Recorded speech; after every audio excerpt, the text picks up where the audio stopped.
Hello, everyone. This is Ray Woods here, and welcome to my podcast, Crab Out the Bucket, Learning from Past Mistakes.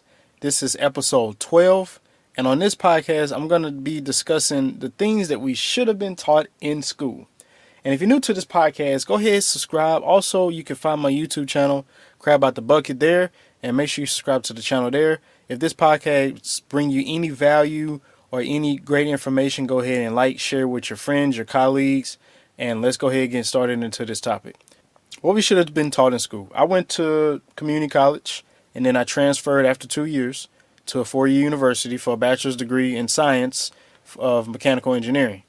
And there's a lot of things that I didn't really notice right off the top whenever I was in college. It was kind of like I was on autopilot just trying to get through school and get my degree. And when I got into the real world, I started realizing that, man, a lot of this stuff that we do, a lot of stuff that I did, for example, in college, I don't use it. I don't use any of it.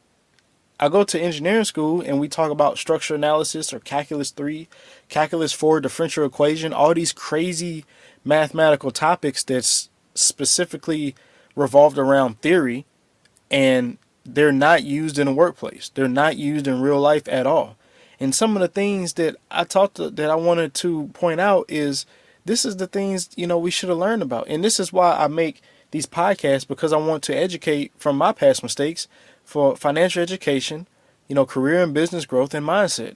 And a lot of this stuff that we didn't learn was really financial education in the school systems. And the school systems are not going to teach you this. They're not going to teach you about these topics I'm going to tell you now. One of the topics, credit. Credit is one of the most important, if not the most important thing you should know when it comes to your whole well-being, your whole life on this planet. Everything for the United States, for example, I can't speak on other countries, but I do know some other countries have credit systems. But for the United States, for example, the credit system, you have to have credit to get good interest rates on your house. You have to have credit in order to buy a car. Some jobs require you to have good credit to even be considered to be hired. So if you don't learn nothing in school about credit and you come out, you don't have good credit, you're already at a disadvantage because nothing in the schools was taught about that. I learned credit from this guy, Brandon Weaver, on YouTube, and I'm not an affiliate of his, but his content and his information definitely helped me and educate me on credit, along with some other books and other sources throughout the internet. And you don't learn this type of stuff in school. Another topic would be taxes. People don't learn how to do taxes. It's been so many years where I literally had to call my mom to ask her how to fill out the W-2 form, how to fill out this W-4 form to see, what I need to put on my taxes so I know how much they're taking out or how much they need to take out or withdraw. It's crazy because you don't learn these things in school, and these things are important. Yeah, they go to school and they teach you how to become an employee, but they don't teach you how to actually manage things as a human being on this planet in this world of money. And people don't know about taxes. They don't know about taxes. You got to go to H&R Block or Jackson Hewitt to go get your taxes done when you can do that yourself. If you have a business or something, definitely you want to have an accountant or a CPA or something like that, because they know some loopholes within the tax code. And that's another thing. People don't understand the tax code, and they complain about people like Jeff Bezos or Donald Trump not paying for taxes, which they don't pay for taxes legally, or they pay very minimum in taxes legally. And individuals can have those same opportunities if they follow the tax code. But that's something that you don't learn in school. You have to learn that on your own. So if you're ignorant to that fact, if you don't know that, then you're going to look at it as a scam. You're going to look at somebody telling you this as a scam because it's something you just was never taught in school. Another thing people are not taught in school is about your health. You're not taught about your health. You're not taught about nutrition. You're not taught about vitamins. The food has changed throughout so many years.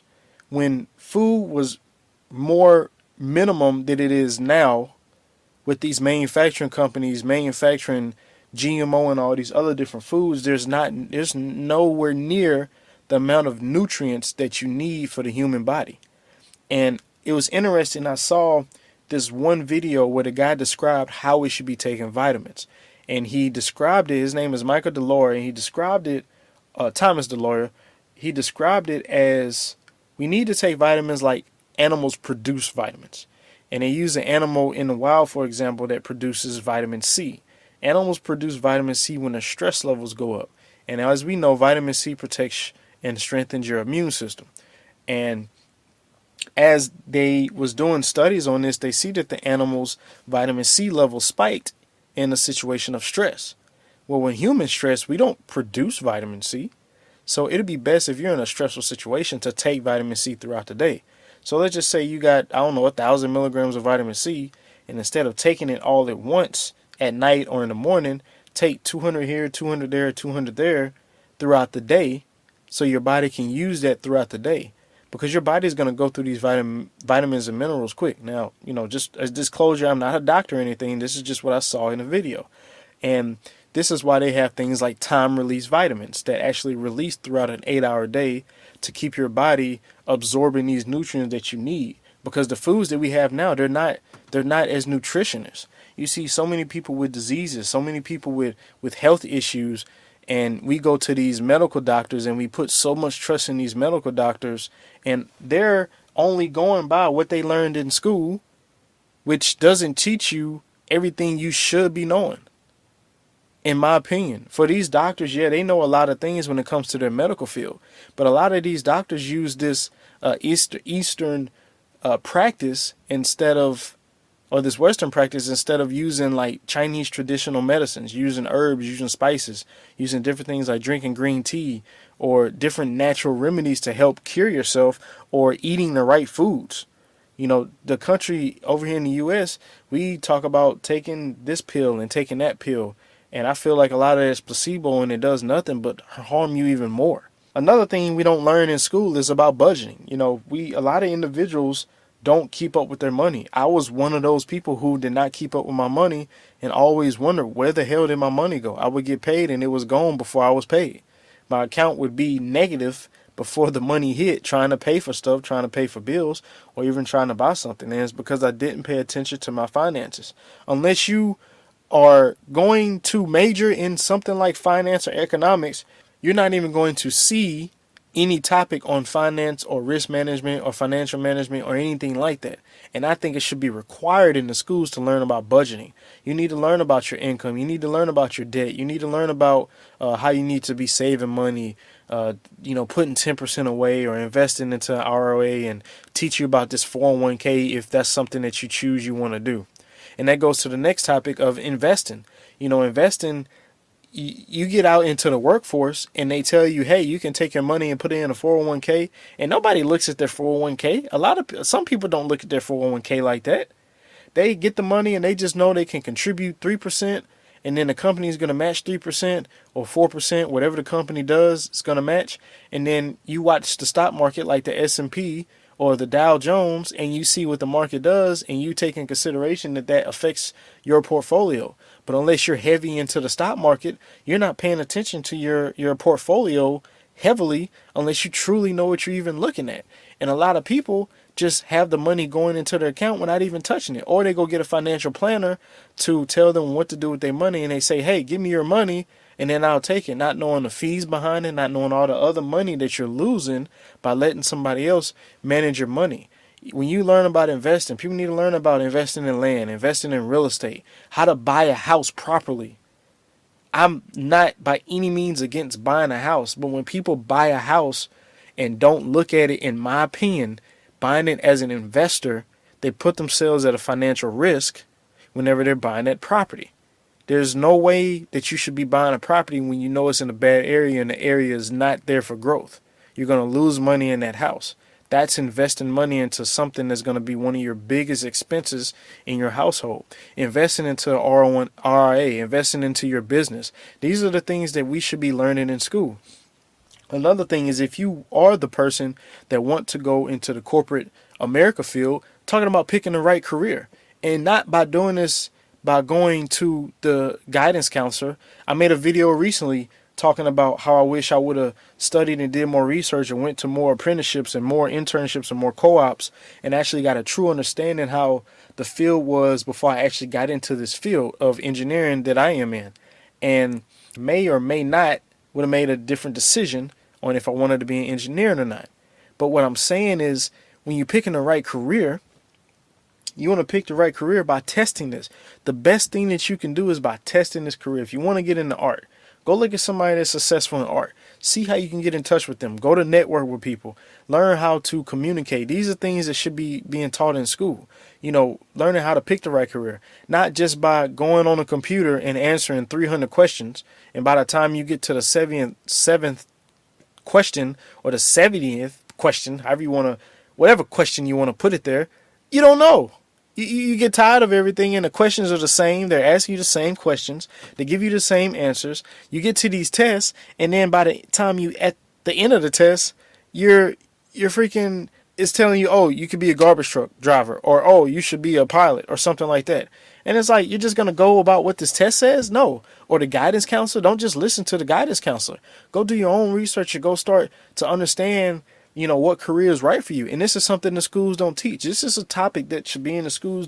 If you're going to teach students and kids how to become an employee or how to go get a job or go get these degrees that these companies want, that to an extent is irrelevant, versus experience and maybe certifications as actual trades, then you need to be teaching how to pick the right career. You got so many people that's graduated with a finance degree and they're working in something completely different other than finance. Or they're graduated with a philosophy degree and they're working in a warehouse. Like, people don't know what they don't know. And this stuff should be taught in school. Things should be taught about helping fund in school more. Back when I was going to school, I know they're doing this a lot more now than back then. Because back then in school, what they did was they had military recruiters come in, and either they try to recruit you for the military or they push going to a community college. And I was born and raised in Mississippi. And in Mississippi, there was 2 community colleges on the south that was pushed heavily. And it was Pearl River Community College, and it was, they call it JUCO, Mississippi Gulf Coast Community College. And these 2 colleges were so heavily pushed. They never really pushed going to a university right off the bat. They didn't push if you got a higher ACT score, like a 26, 7, or 8, that you would get a full ride scholarship. They never push about doing these different essays. They never push stuff like that. Either wanted you to go to the military or they wanted you to go to a community college because it'd be cheaper and then you can transfer. Not knowing that they don't even show you some of those things in school when it comes to transferring, which is the next topic I'm going to get on. But they need to be showing people in high school, not even just in college, but in high school and middle school, about how you can start helping these kids fund for school. For goodness sakes, we're $1.3 trillion in debt in student loans. And people think that it's okay to continue to go to school and not understand how to fund. Again, they're all doing this a lot better now. But back then, and for all these people like the older millennials or even some of the younger millennials, they was not exposed to this. The super early millennials or the super late millennials going into Gen Z generation, they have more access to this. So by all means, definitely be leveraging that. But these schools should be having that a lot. It should be in the public schools. It should be definitely geared to so you are financially prepared to go to school in whatever college you go to.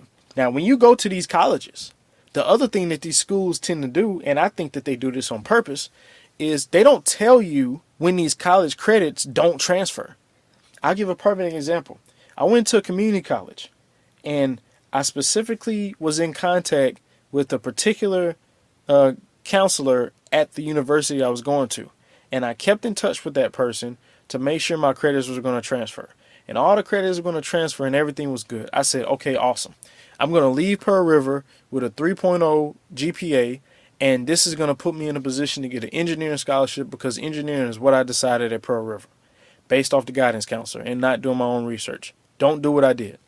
And what happened was that next semester when it was time to transfer, about 13 or 14 hours worth of credits did not transfer.